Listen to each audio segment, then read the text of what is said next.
बड़ा स्तुति आराधना करते हैं कि प्रभु ने समय दिया, कि परमेश्वर का सबसे पहले परमेश्वर का धन्यवाद कि प्रभु ने हमें समय दिया कि हम यहाँ आकर प्रभु की महिमा कर सके। उसके पश्चात हम परिवार के एक बार फिर प्रभु के नाम में आशीष देना चाहते हैं। धन्यवाद नाम की आशीष देंगे हमारे बहराजी साक्षी को, महेंद्र को, जिन्होंने अपने घर को प्रभु के लिए खोला ताकि हम इस मौसम के अंतर्गत एक बार फिर प्रभु के नाम की महिमा कर सके, प्रभु के नाम की तारीफ, प्रभु के नाम की पढ़ाई कर सके। आप लोग आते हैं, आप लोगों का प्रभु के नाम में स्वागत है। परमेश्वर सबको बहुत बहुत आशीष दे, बहुत बहुत बरकत दे। विशेष हमारे भाई सोनू के धन्यवाद देते हैं। अभी पे करते समय के बाद भाई सोनू का भी प्रभु के नाम में स्वागत है। भाई आपको भी आशीष दे, बरकत दे और आप इस प्रत्येक चीज में प्रभु की आशीष हो। Praise the Lord. आनंदित आप लोग हम जल्दी से प्रभु की बातों में चलेंगे। हम अलग रीति से अलग बातों को देख रहे हैं। आज से जब परमेश्वर की उपस्थिति में थे तो प्रभु ने एक विशेष बात के साथ अपने आपके साथ बातचीत करेंगे, एक शिक्षा को लेंगे और वो हमारी शिक्षा है वी लर्न अबाउट प्रेयर। हम प्रार्थना के बारे में आज हम देखेंगे। प्रार्थना के बारे में बहुत से विचार हैं, प्रार्थना के बारे में बहुत सी चीजें सुनते हैं, प्रार्थना के बारे में बहुत सी बातों को देखते हैं, प्रार्थना के परिणाम को हम कई बार लोगों के जीवन में देखते हैं। आज हम परमेश्वर के वचन में से प्रार्थना के बारे में कुछ एक विशेष बातों को देखेंगे और आपसे कहना चाहते हैं ये एक ऐसी बात है अगर हम इसको सही तरीके से समझ जाएं, हमारे जीवन के अंदर हम अद्भुत कार्य को होता हुआ देखेंगे। याद रखें, मेरी आप इस बात को ध्यान रखें, मेरी आपकी प्रार्थना नहीं जो काम करती है, लेकिन परमेश्वर का वचन है जब हम उसके अनुसार अपने जीवन के अंतर्गत प्रार्थना को लागू करते करते हैं तो हमारे जीवन में कार्य होता है। प्रार्थना क्या है? प्रार्थना प्रभु के ओर से बताई गई बात है। यीशु मसीह ने कहा जागते रहो और प्रार्थना करते रहो। प्रार्थना हमारे जीवन का एक बहुमूल्य हिस्सा है। परमेश्वर के बहुत से लोगों ने ऐसा कहा है। वचन क्या है? वचन हमारे लिए क्या है? वचन क्या है हमारे लिए? वचन हमारी आत्मा का भोजन है। हमारी आत्मा, आपको इस बात को समझना है, आप और मैं तीन चीजों से मिलकर बने, आत्मा, मन और शरीर। हमारे पास एक शरीर है, हमारे पास एक मन है और हमारा जो आत्मा है उस शरीर के अंदर रहती है। क्या नष्ट हो जाएगा? शरीर और मन जो है वही खत्म हो जाएगा, लेकिन हमारी आत्मा है वो वापस परमेश्वर के पास लौट जाएगी। और हमें इस आत्मा को फीड अप करने के लिए, जैसे स्टैंड बलवंत बनाने के लिए प्रभु का वचन है। और इसी रीति से हमारी आत्मा ये प्रभु का जब भोजन है, इसी रीति से एक आत्मिक जन के लिए प्रार्थना एक क्या है? क्या है प्रार्थना? श्वास है, सांस है, ब्रेथ है। याद रखें, ये प्रार्थना एक आत्मिक जीवन की ब्रेथ है, सांस है। इसका मतलब दोनों चीज जरूरी है ना? खिलाएंगे तो ये बलवंत होगा, लेकिन अगर जिंदा ही नहीं रहेगा तो क्या खिलाएगी? तो इसका मतलब प्रार्थना वचन के साथ साथ हमें प्रार्थना को भी समझना है। और आइए हम प्रभु के वचन में समझने के पहली बार बाइबल के अंतर्गत पहली बार को प्रार्थना शब्द का प्रयोग कहां से होता है, इस बात को हम देख करके चालू करेंगे। उत्पत्ति की पुस्तक उसका 4था अध्याय, book of Genesis chapter 4 verse 26 मेहरबानी से निकालें, जहां हम प्रभु के वचन में पहली बार इसको देखते हैं। उत्पत्ति 4:26। हाँ जी। और उसने उसका नाम एनोश रखा। एनोश रखा। उसी समय से लोग यहोवा से प्रार्थना करने लगे। उसी समय से लोग यहोवा से प्रार्थना करने लगे। तो उत्पत्ति 4:26 में पहली बार हम क्या देखते हैं?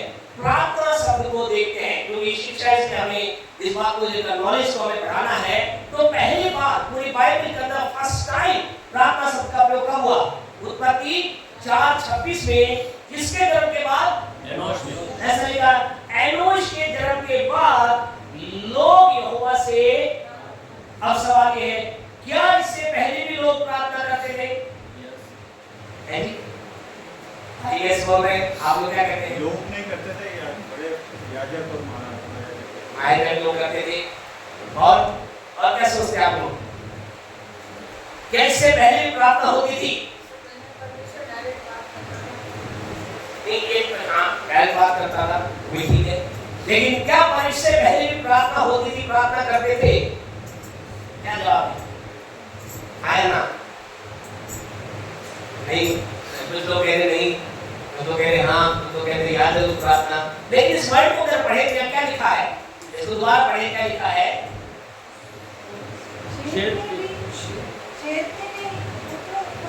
हाँ जी, और उसने उसका नाम एनोश रखा।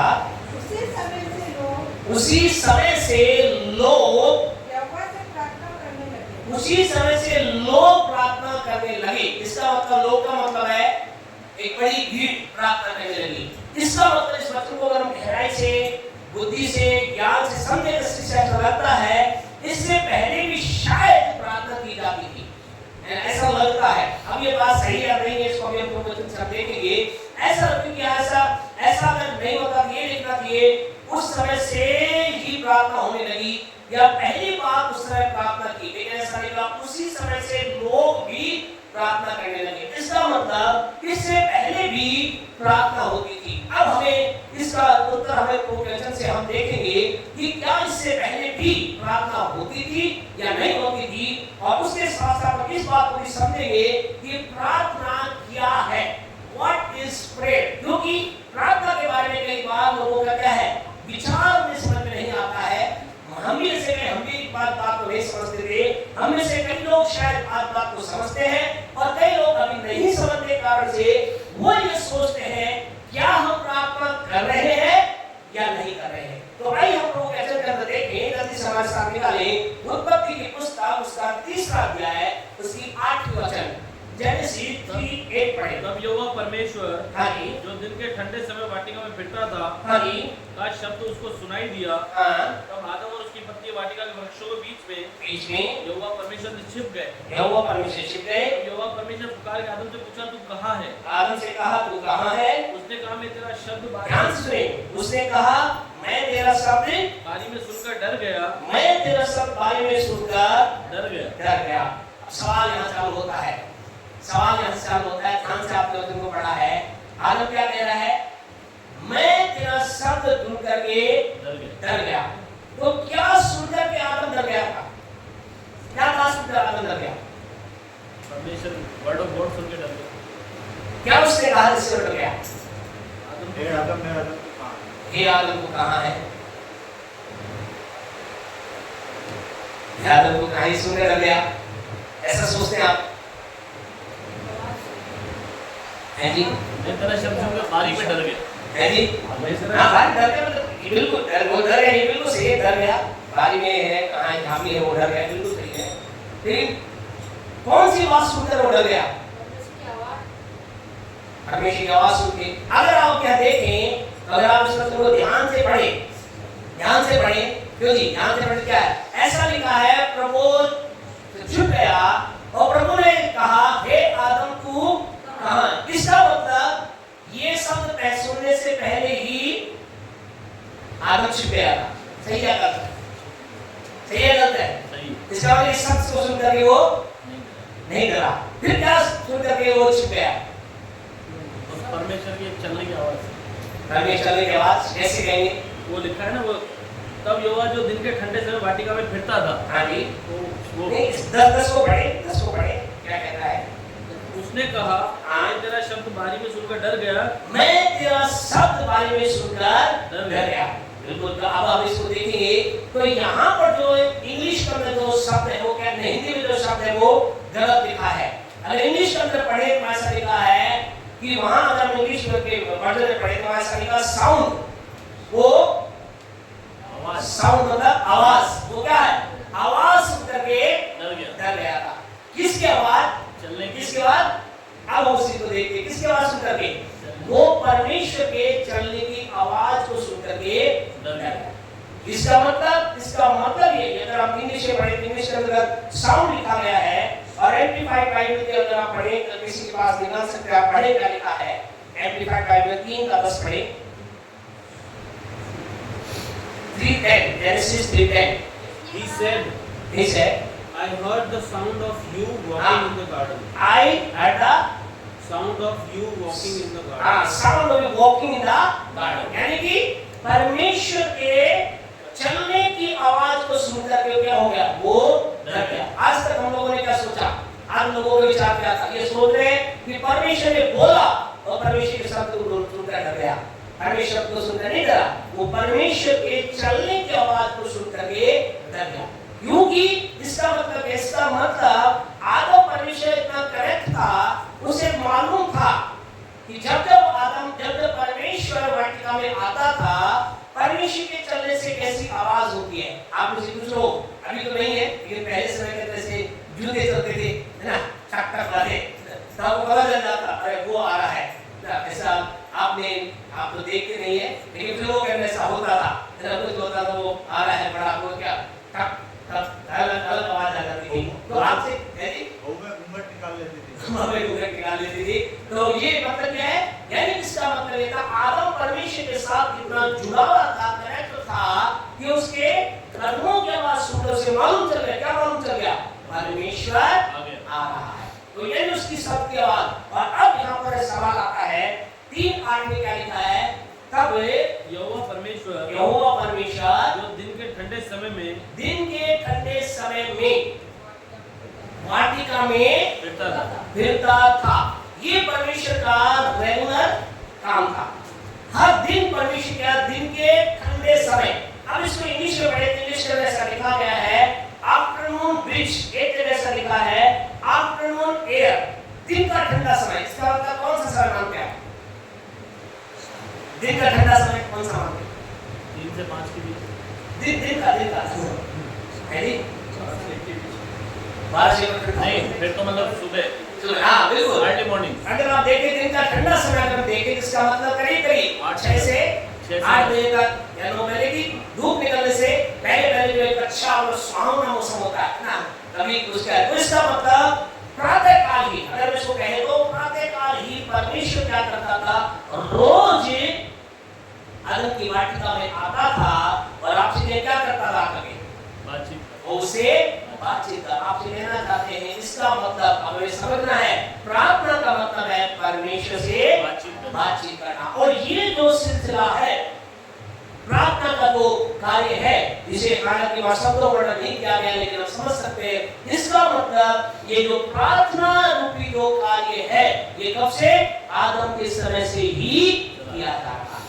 यानी इससे जब परमेश्वर ने पहला मनुष्य बनाया, उस समय से ही प्रार्थना की जा रही है, उस समय से परमेश्वर से बातचीत की जा रही है। और यहाँ पर अगर हम यहाँ जो हमने 4:26 का उत्पत्ति देखा, यहाँ क्या लिखा है कि एनोश के बाद लोग प्रार्थना करने लगे। इसका मतलब ये है, यहाँ वर्णन नहीं है, लेकिन फिर भी मैं आप पवित्र आत्मा की गाइडेंस के द्वारा या हम बुद्धि ज्ञान के द्वारा समझ सकते हैं, शायद एनोश का जो जन्म है इस परिवार के लिए कुछ ऐसा हुआ होगा कि लोगों ने, इसका मतलब हो सकता है अगर आप इसको ऊपर पढ़े, 24-25 को पढ़े तो क्या लिखा गया? ऐसा लिखा है आदम हव्वा के पास गया, फिर क्या हुआ? उसके एक और पुत्र हुआ। और ये पुत्र किसकी जगह हुआ?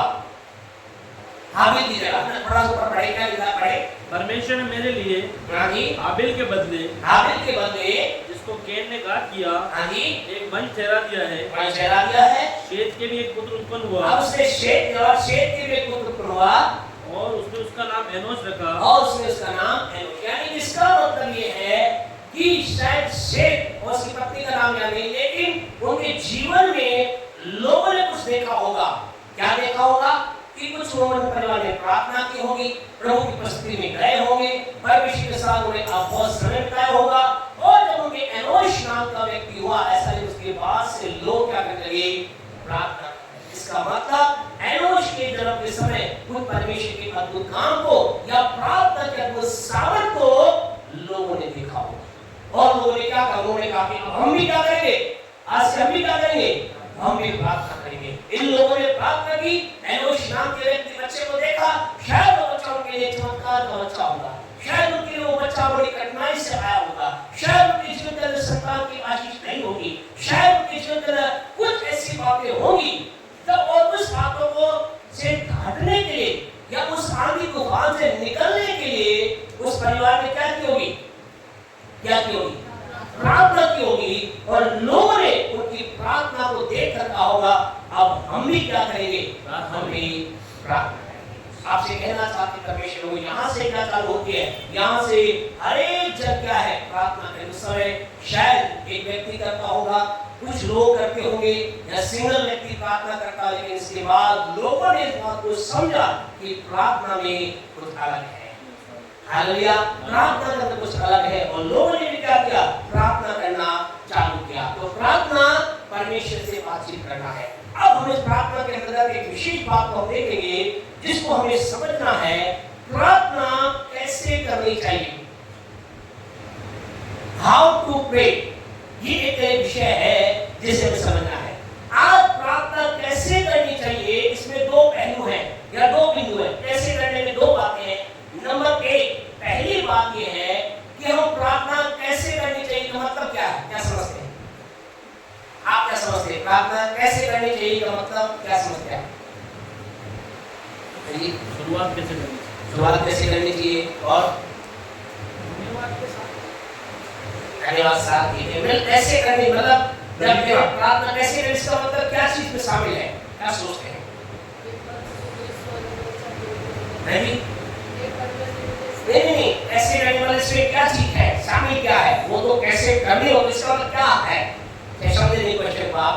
करनी कैसे, इसका मतलब इसमें दो विशेष बातें हैं। नंबर वन, पहली बात है कि हम अपनी प्रार्थना में कैसे शब्दों का प्रयोग करें। मतलब कैसे करनी चाहिए मतलब आज कई लोगों को मालूम नहीं है कि हमें कैसे करना है का मतलब ये नहीं मालूम कि किन शब्दों का प्रयोग करें। दूसरी कैसे करने का मतलब ये है, आज लोगों को ये मालूम नहीं है जब प्रार्थना की जाती है तो हमें हमारी शारीरिक अवस्था कैसी होनी चाहिए। शारीरिक अवस्था का मतलब समझते हैं? शारीरिक अवस्था का मतलब, शारीरिक अवस्था का मतलब शारीरिक रूप से हम कैसे होने चाहिए। कुछ लोग मानते हैं हमें घुटने में प्रार्थना करनी चाहिए, कुछ लोग मानते हैं हाथ उठा के प्रार्थना। तो हमारी शारीरिक अवस्था कैसी होनी चाहिए, आज कई लोगों को नहीं मालूम होने के कारण से वो प्रार्थना के प्रभाव को नहीं देख पा रहे हैं। और आज हमें इस बात को समझना है, अगर हमारी जीवन करने बातें जब हमें समझ में आ जाती हैं, हमें कैसे माने कि किन शब्दों का प्रयोग करना है, कैसे हमारी शारीरिक अवस्था, हमारा मतलब कि हमारी शरीर कैसा होना चाहिए, जब हमें समझ में आता है तब हम भी क्या करते हैं, दाऊद के समान ये कह पाएंगे। दाऊद ने क्या कहा, भजन 66 को निकाले, भजन 66 और वर्ष 19 को पढ़ी, क्या था उसने 66 का 19 पढ़ी, 66 का 19। परंतु परमेश्वर ने तो सुना है, परंतु परमेश्वर ने तो सुना है। 20 को पढ़ी, क्या लिखा है, धन्य है परमेश्वर, धन्य है परमेश्वर, न तो मेरी प्रार्थना अनसुनी की, ना तो मेरी प्रार्थना अनसुनी की। एंड क्या कह रहा है दाऊद? दाऊद ये कह रहा है परमेश्वर ने मेरी प्रार्थना को सुना है। आज हम कहें मेरे आपके जीवन में जब हम कई बार प्रार्थना करते हैं, हम में से कितने लोग, जवाब मत दीजिए, अपने आप में कितनी बार आप ये कह पाते हैं दाऊद के समान कि परमेश्वर ने मेरी प्रार्थना। यीशु मसीह के बारे में अगर हम देखें, जल्दी से वचन हमारे साथ निकाले, यूहन्ना रचित सुसमाचार उसका 11वां अध्याय, book of John chapter 11 verse 41 को पढ़े। यीशु क्या कह रहा है? तब उन्होंने उस पत्थर को हटाया। हाँ जी, यीशु ने आंखें उठाकर कहा, यीशु ने आंखें उठाकर कहा, हे पिता, मैं तेरा धन्यवाद करता हूँ तेरा धन्यवाद करता हूँ कि तूने मेरी सुन ली है। तूने मेरी सुन ली। क्या कह रहा है यीशु? क्या है 41 में कि तूने मेरी सुन ली है। 42 को पढ़े, क्या कहता है? मैं जानता था कि तू सदा मेरी सुनता तू सदा मेरी सुनता। आपसे कहें, आपने आपके अंदर आज हम सब प्रार्थना करते हैं, बिल्कुल करते हैं, सब करते हैं, नहीं करते तो नहीं करना है। प्रार्थना हमारी सांस है, लेकिन हम इसे कितनी बार हम ये बात को बोलते हैं, परमेश्वर मैं धन्यवाद देता हूँ कि तूने मेरी प्रार्थना को सुना है। मैं विश्वास करता हूँ तूने सुन लिया है, मुझे मालूम है तू हमेशा सुनता है। आपसे कहें हमारा जीवन, मेरा आपका जीवन ऐसा ही होना चाहिए। और इसके लिए हमें अपने आप के अंदर क्या करना है, हमें इस बात को देखना है कि हम किन शब्दों के साथ प्रार्थना करें, किस शब्द की प्रार्थना सुनाई देगी। आपको बात कहना, आप कुछ भी बोले, मैं कुछ भी बोलूं, आप बोलेंगे कुछ भी हम बोलेंगे प्रार्थना उत्तर आएगा, तो हम क्या है? नहीं, एक विशेष तरीके के अंदर ही जब हम प्रार्थना करेंगे हमारी प्रार्थना उत्तर आएगा। सारे बातों को तो हम यहाँ कवर नहीं कर सकते, लेकिन एक विशेष बात के साथ आप लोग चालू करेंगे। पहली बात, किन शब्दों के साथ हमें प्रार्थना करना है। नंबर 1 निकाले मेहरबानी से यूहन्ना रचित सुसमाचार उसका 14वां अध्याय उसके 13 वचन को पढ़िए, 13 पढ़िए। जो कुछ तुम मेरे नाम से मांगोगे मांगो। Whatever इंग्लिश में पढ़े, and I will do whatever you ask in my name. I will do whatever you ask in my name. जो कुछ भी तुम मेरे नाम से, आपसे कहना चाहते हैं, इसका मतलब मेरे आपके जीवन बात को समझना है। मेरे आपकी प्रार्थना की शुरुआत किसके नाम से होनी चाहिए? यीशु के नाम से होनी चाहिए। आज हम कहें, कितनी बार हमने बताया, फिर भी लोग प्रार्थना की शुरुआत कुछ अलग तरीके से करते हैं। हमें समझना है, मुझे आपको यीशु क्या कह रहा है कि जो कुछ तुम मेरे नाम से। आगे और थोड़ा सा पढ़े, किसी का 16 का 24 पढ़े, यीशु क्या कह रहा है? अब तक तुमने मेरे नाम से कुछ नहीं मांगा। अब तक 16-24 क्या कह रहा है? अब तक तुमने मेरे नाम से कुछ नहीं मांगा। किससे बात कर रहा है? वो चेलों से बात कर रहा है, वो फरीसियों से बात कर रहा था, सदूकियों से बात कर रहा है। क्या कर रहे थे? क्या वो प्रार्थना नहीं कर रहे थे? कर रहे थे। वो बड़ी-बड़ी प्रार्थना के बारे में सारे वो बड़ी-बड़ी प्रार्थना करने वाले थे, लंबी-लंबी प्रार्थना करने वाले, बहुत प्रार्थना करने वाले थे, लेकिन उनके जीवन में वो प्रार्थना का जवाब नहीं दे पा रहे थे। यीशु ने क्या कहा? मेरा भाई, मैं तुम्हें समझा रहा हूं, तुम प्रार्थना कर रहे हो बिल्कुल सही है, लेकिन अब तक तुमने क्या किया? जो भी प्रार्थना की है मेरे नाम से नहीं की। और इसीलिए मैं तुम्हें कह रहा हूं, क्या कह रहा हूं, कि अब तक तुमने मेरे नाम से कुछ नहीं मांगा। मेरे नाम से मांगोगे तुम्हारे जीवन में कार्य होगा। मेरे नाम से तुम प्रार्थना करोगे तुम्हारी लाइफ में कार्य होगा। मेरे नाम से तुम मांगोगे कार्य होगा। इसी को 26 को पढ़े क्या लिखा है? उस दिन तुम मेरे नाम से मांगोगे। हाँ, क्या कह रहे यीशु मसीह?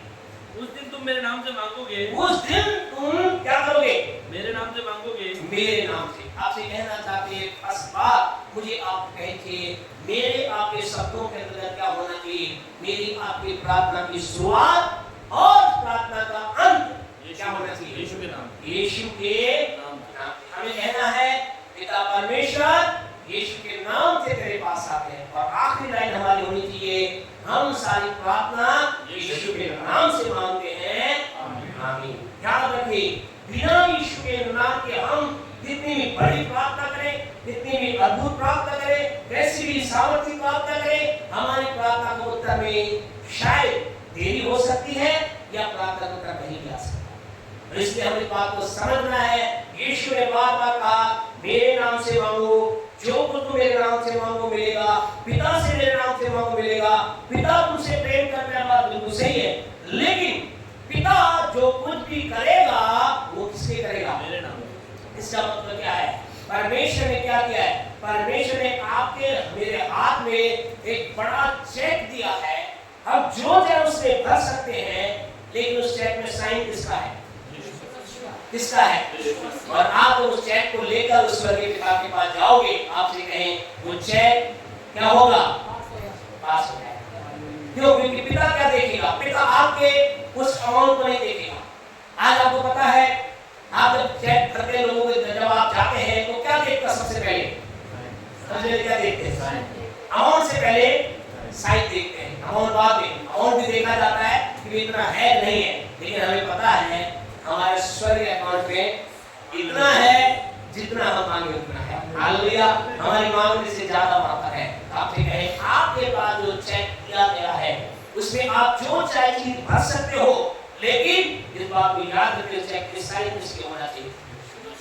यीशु के होना चाहिए। यीशु के नाम से जब उस चेक को लेके जाओगे, आपकी प्रार्थना करने का चीज लेके जाओगे, काम होगा। तो पहली बात, पहली चीज मेरे आपके जीवन में क्या होगा? मुझे आपको मेरी आपकी प्रार्थना करना, जो शब्द हम कह रहे हैं वो क्या होना चाहिए? यीशु के नाम से होना चाहिए। दूसरी बात बोल करके ज्यादा मैं लेता हूँ, आने वाले दिनों में इस बात को देखेंगे, हम और भी विभिन्न ग्रुप में इकट्ठे होंगे। दूसरी बात हमारे शब्दों में क्या होना चाहिए? प्रभु के वचन के अनुसार निकाले, मत्ती रचित सुसमाचार हमारे साथ निकाले, 21वां अध्याय निकाले, मत्ती 21 मेहरबानी से निकाले, और उसके 22 को पढ़े, 22 को पढ़े, जो कुछ तुम प्रार्थना में जो कुछ तुम प्रार्थना, हमारी प्रार्थना की बात चल रही है।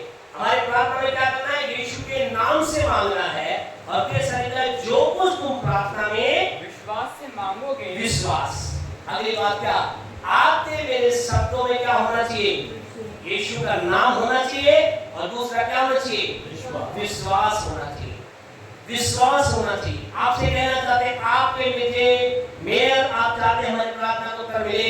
हम सब चाहते हैं। हाँ, हम सबको यीशु के समान ही कहना है, पिता तो मेरी प्रार्थना सुनता है, सुनी है और सदा सुनेगा। और ये हम भी देखना चाहते हैं, हमारे पास क्या होना चाहिए? विश्वास होना चाहिए। जब विश्वास की बात आती है तो विश्वास के ऊपर बहुत बड़ी शिक्षा है।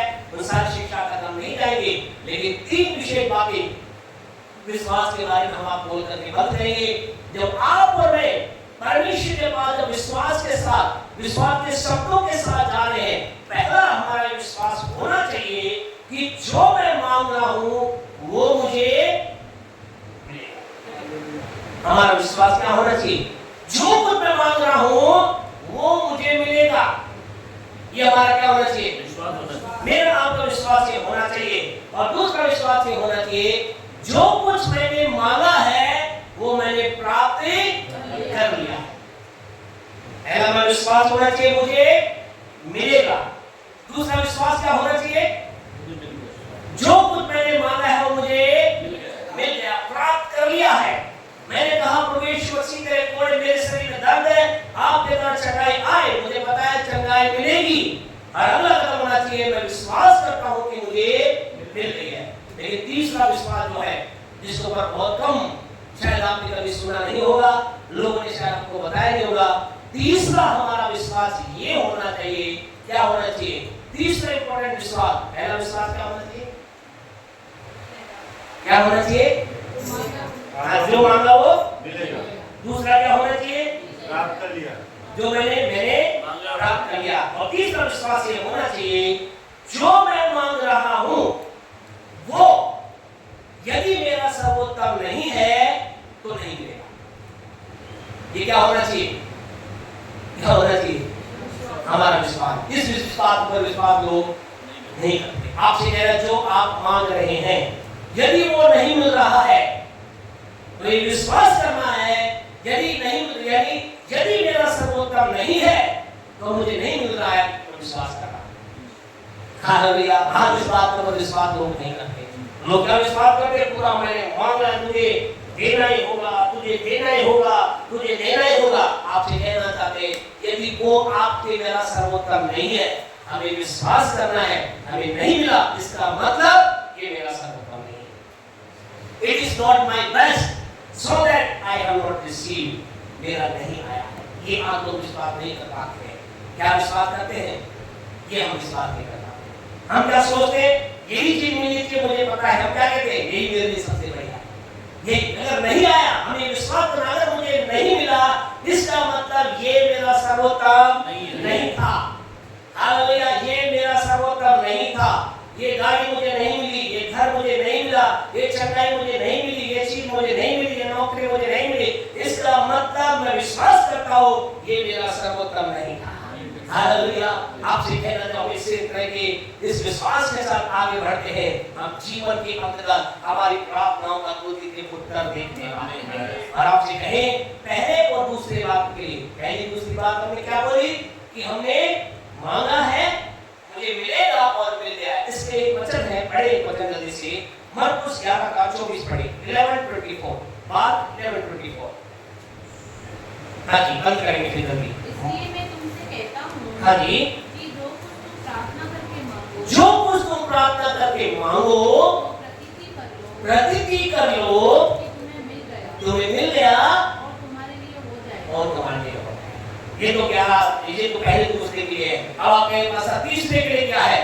जब हम कह रहे हैं कि जो नहीं मिला वो मेरा सर्वोत्तम था, सर्वोत्तम नहीं था, तो उसके लिए हम देखेंगे एक प्रार्थना। मत्ती रचित सुसमाचार उसका 26 चैप्टर निकाले, मत्ती 26 निकाले, आप इसके 39 को पढ़े, क्या लिखा है? 26 का 39 पढ़े।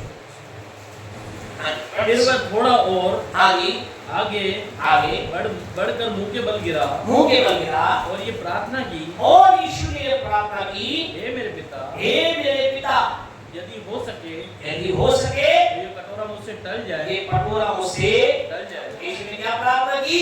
ये कटोरा मुझसे टल जाए। आगे बढ़े 42 को पढ़े, पहले इसको पढ़े सीखा। फिर उसने दूसरी बार जाकर फिर उसने दूसरी बार जाकर यह प्रार्थना की, यह प्रार्थना की, हे मेरे पिता, हे मेरे पिता, यदि ये मेरे पिए बिना ये नहीं हट सकता ये मेरे पिए के बिना नहीं हट सकता। 44 को पढ़े क्या लिखा है? तो उन्हें छोड़कर उन्हें छोड़कर वो फिर चला गया फिर चला गया और उन्हीं शब्दों में फिर तीसरी बार प्रार्थना की। उन्हीं शब्दों में प्रार्थना, क्या प्रार्थना की? हे पिता, ये प्याला मेरे सामने से हट जाए, ये प्याला मेरे सामने से हट जाए, ये प्याला मेरे सामने से हट जाए। 3 बार यीशु मसीह ने प्रार्थना की, लेकिन उसके साथ उसने एक बात और जोड़ी, क्या कही? यदि यदि ये नहीं हट सकता ये नहीं हट सकता तो तेरी इच्छा पूरी हो, मेरी नहीं, तेरी इच्छा पूरी हो। यीशु की इच्छा तो ये थी कि वो प्याला हट जाए। और वो यीशु के क्या था? वो यीशु मसीह के लिए सर्वोत्तम नहीं था कि प्याला हट जाए, क्योंकि प्याला हट जाता यीशु के लिए सर्वोत्तम नहीं था। प्याला पिए यीशु के लिए सर्वोत्तम। उसकी प्रार्थना क्या थी? हट जाए। यीशु की इच्छा नहीं थी कि वो प्याला पिए, यीशु चाहता था कि प्याला हट जाए। कितनी बार प्रार्थना की? आप ये कहना चाहते हैं, और वो यीशु मसीह क्या कह रहा है? यूहन्ना के उसने क्या कहा? हे पिता, तू मेरी सुनता है। प्रार्थना सुनता है। क्या सुनी गया? सुनी क्या? प्याला हटा क्या? सुनी क्या? नहीं सुनी। आपसे कहना चाहते यीशु की प्रार्थना पिता ने नहीं सुनी। क्यों नहीं सुनी? क्योंकि ये यीशु का सर्वोत्तम नहीं था। आपसे कहना था हमें समझना है, कई बार कुछ प्याले होते हैं जो हमें पीने होते हैं, और वो हमारी नजरों में क्या लगता है? अरे ये कड़वा प्याला है, ये दुख का प्याला है, ये पीड़ा की बात है, ये हट क्यों नहीं रहा? लेकिन आपसे कहे वो प्याला हमारे लिए सर्वोत्तम परिणाम को लेकर आने वाला है। जब यीशु मसीह ने वो प्याला पिया और गया, उसके बाद क्या वैसा लिखा है?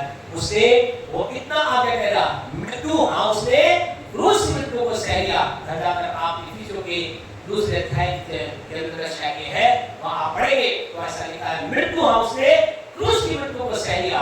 और फिर क्या किया? ऐसा लिखा, फिर पिता ने उसे वो नाम दिया जो सब नामों से श्रेष्ठ नाम है, जिसके आगे स्वर्ग और पृथ्वी में क्या हुआ? हर एक घुटना उसके सामने टिका और टिकेगा।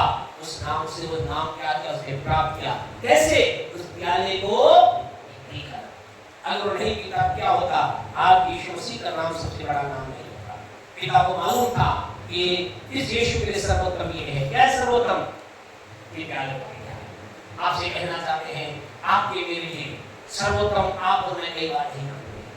आप और मैं क्या सोचते हैं? शायद ये मेरे लिए सर्वोत्तम है, लेकिन आपसे कहना कुछ चीजें हमारे सर्वोत्तम नहीं होती, और इससे खुदा हमें नहीं देता।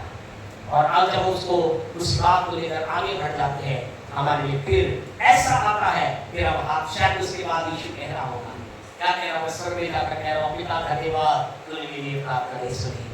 अच्छा क्या तूने प्याले को नहीं रखाया, बढ़िया क्या तूने प्याले को नहीं रखाया, अच्छा क्या मैं प्याले को पिया, अच्छा हुआ मैं क्रूस पे गया, अच्छा हुआ मुझे कोड़े मारे गए, अच्छा हुआ मेरी निंदा हुई, क्योंकि उस निंदा के द्वारा आज क्या है? आज विश्व का प्रतीक का आवाज क्या है? सारे लोग उसके सामने झुकते हैं। तो आज किसकी महिमा करता होगा? पिता की। कहता हूं पिता धन्यवाद। आपसे कहें ये कठिन है, मेरे आपके कई बार जो हम चाहते हो नहीं मिलता।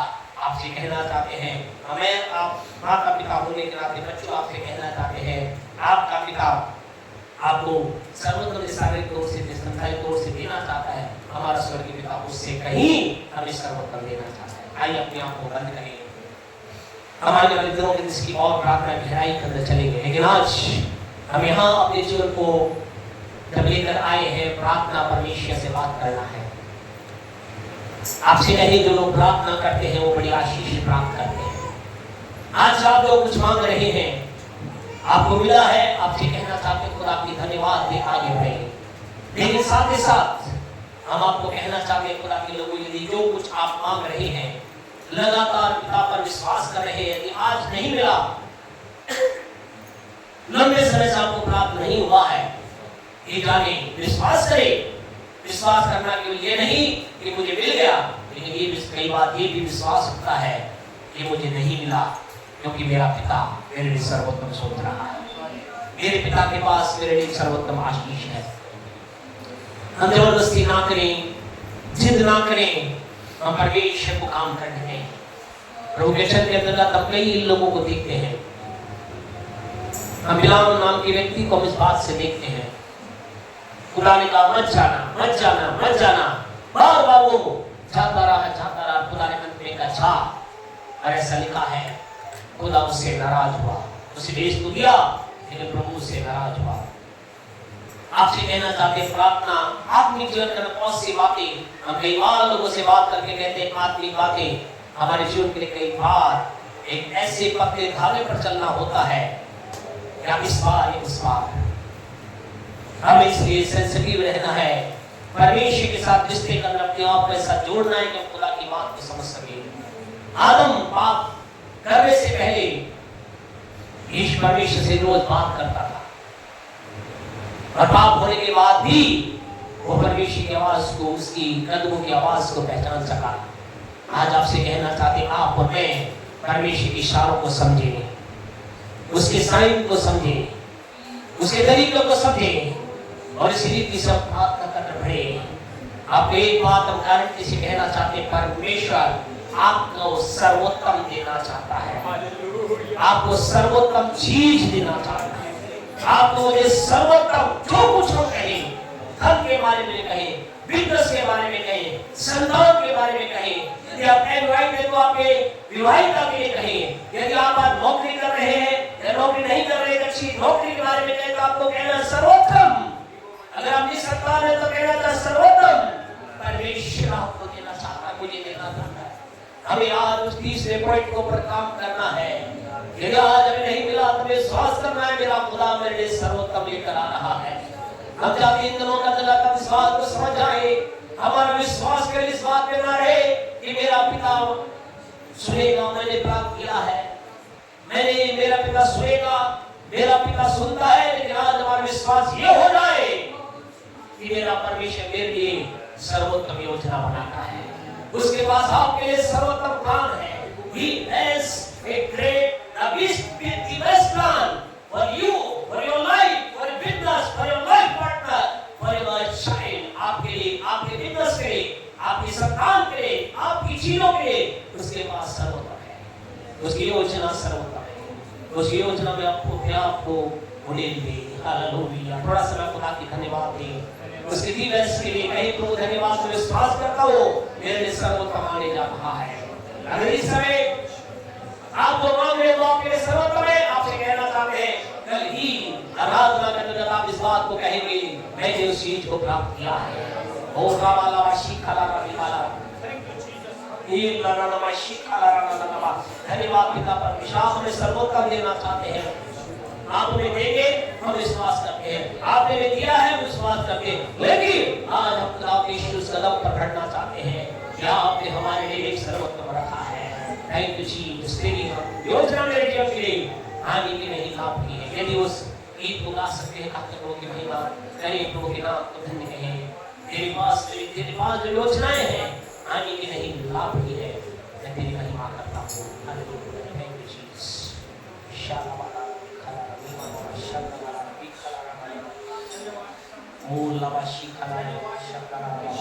Holy Spirit, worship Lord, worship Lord, worship Lord, worship Lord.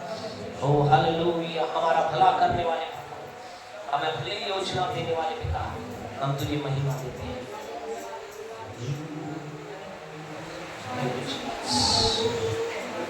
महान और जीवित अनुग्रहकारी प्यारे पिता, हम धन्यवाद हृदय के साथ आज आपकी उपस्थिति में हैं। हम धन्यवाद देते हैं आपकी सभा को आशीष आपने किया, हमने सारे विजय को आपने ब्लेस किया, अब वो हमें सर्वोत्तम देने जा रहे हैं। यीशु के नाम से मांगते हैं, आमीन। हमारे परमेश्वर का प्रेम, प्रभु यीशु का अनुग्रह, पवित्र आत्मा की सहभागिता हमारे साथ, संसार के तमाम विश्वासियों के साथ सदा सर्वदा बनी रहे। आमीन, आमीन। Praise the Lord. आपको आशीष बरकत दे। God bless you all.